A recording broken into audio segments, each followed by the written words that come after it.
na ipinupukol na negatibo o kaso sa magkapatid. Kasi po, taong bayan na po ang napipikon sa nangyayari. Parang ang lumalabas na sinasabi ng mga taong, ito po yung sinasabi lang po ng mga taong bayan. Ako po yung tagabasa lang ng tarot. Interpreter lang po ako ng tarot. Nakita niyo po yan, mundo? Ito ay si Juan de la Cruz, represent people of the Philippines. Nakita niyo yung mundo? Tapos nakita niyo nakahawak ng mga tao? Ibig sabihin po, nawawalan na sila ng kredibilidad na ang ginagawa ng ating gobyerno ay para pa rin sa kay Juan de la Cruz, para pa rin sa atin. Parang nape-personal na po. Kaya yung mundo nakaganon. Parang umiikot na lang ang kaso, ang lahat ng problema sa pamilya na gusto nilang ibagsak ang pamilyang Duterte. At iyon po ikinagagalit ng mga tao. Kaya maghinay-hinay po kayo. Dahil ayon po sa tarot, magdiriwang ang Juan de la Cruz o ang masang Pilipino. May magaganap po na maatikabong paglabas ng mga tao sa karsada. Ito po'y malapit na. At ito po ay, kumbaga, susuportahan na talaga kahit ng militar. Pagbabalik loob po ng mga tao na nasa linya po ito, maaaring ito hindi lang tumarin, kundi ito ay mga kapulisan or ito ay mga kasundaluhan. Magbabalik loob po sila sa, nakabaliktad, hindi po sa politiko, kung hindi sa mamamayang Pilipino. Ibig sabihin, makikisama na sila sa mamamayang Pilipino, hindi po sa politiko. At ito ay kahit hadlangan, ay hindi na po mahadlangan. Kahit sila na po ang magdidesisyon. Ayan, pag-aaklas at pagsasama-sama ng militar, maging pare, maging magkakaisa na po ang mga ito. Mawawala na po yung level of color. Hindi na, darating ang time na wala nang papansin sa kaso na ibabato nyo po.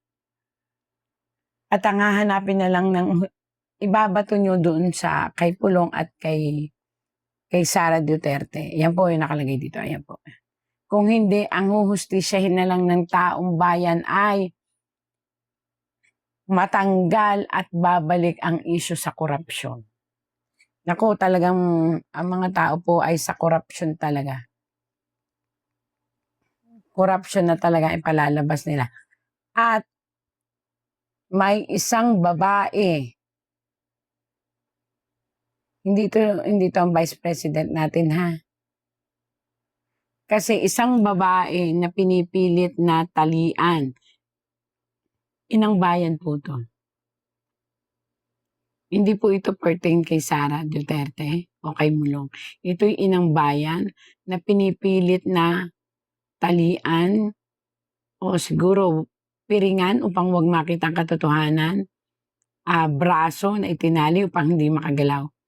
Subalit, may mga parating na unos sa ating bansa na yun ang magtritrigel sa inang bayan o sa mga taong nakatira sa bansang ito upang mag-aklas. At hingiin ang pagbaba ng ating presidente. Yan po. Yan po ang linaw.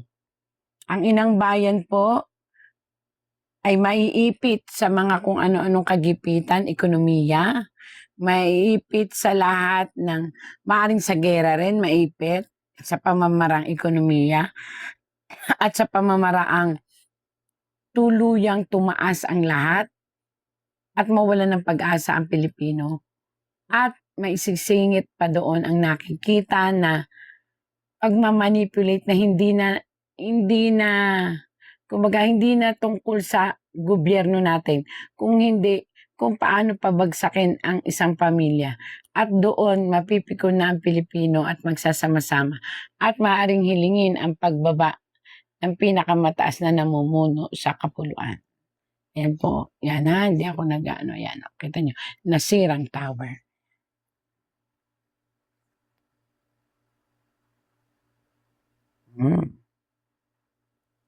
Nakita nyo po ito?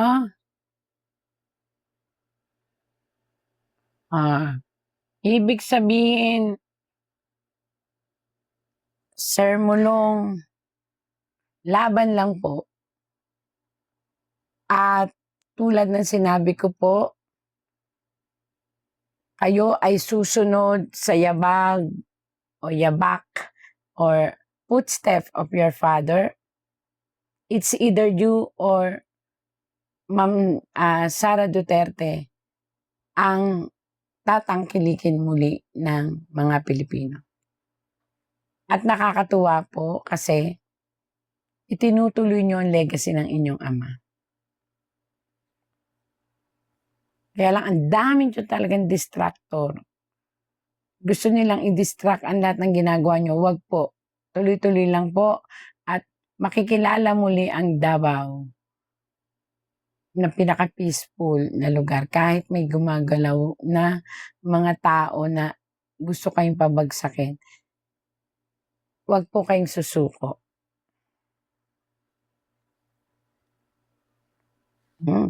May magandang linaw na matatanggap mula sa kaso ng iyong ama.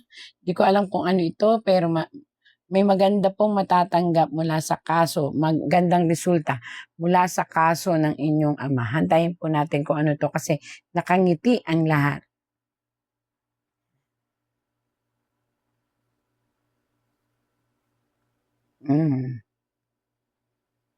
Mag-ingat po sa pagbibitaw ng mga salita. Hayaan na lang po kung sino man po yung naninira or gumagawa ng kaguluhan or mga salita. Wag na muna pong mag-change ng comment na hindi maganda. Tahimik lang kasi ang universe ang mismong gagalaw para sa inyo. Ayan.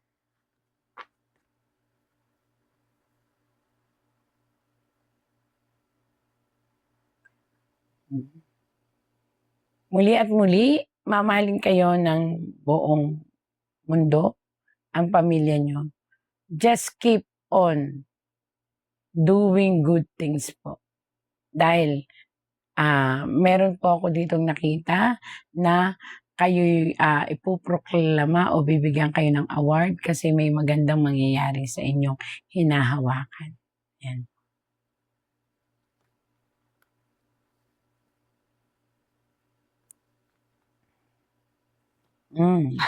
Kaya ko po ito hindi binasa. Alam niyo ko po kung ano ito. Ibig sabihin po nito, kayo ito. Pinipilit nyo ipamulat sa mundong ibabaw na hindi kasalanan or walang kasalanan ang pamilyang Duterte. So, hayaan lang po natin. Kasi ito po, tao magpapatunay na kayo ay malinis at walang problema. Malalampasan nyo po lahat ng obstacle, lahat ng ibinabato sa inyo, questionin kayo financially, basta recorded at alam nyo nang yun naman ang hinahanap sa inyo. Paghandaan nyo dahil kayo po ay mawawala na ang pagdududa ng mga tao sa inyo. Dahil sa isang ihahatag ninyo o ilalatag na katibayan. Lahat po yun ay aayon at mapapakita na kayo ay malinis ang intensyon politically. Sa health, stress lang po ito at saka acid reflux. Mag-ingat po ha. Masyado pong may init ang mata ng mga kalaban sa inyo. So, hindi po safe ang buhay ninyo magkakapatid. Lagi kayong may death threat or may mga nakaabang na gusto kayong masaktan. Kaya ingat lang po. Again and again po, para po sa mga tao ng buong mundo. Lalo na sa mga nakakaranas ngayon ng gera, dasal lang po. At malalampasan din po natin. At sa mga bansa po, hinihiling ko po sa inyo, kagaya po ng Japan at ng China, sana po wag na po tayong sumunod pa sa Iran at Iraq o ano. Sana po magkasundo-sundo na at para po lahat ay maging okay. Again and again, sa lahat ng ginagawa natin, there is always God watching us. And God always sent miracle every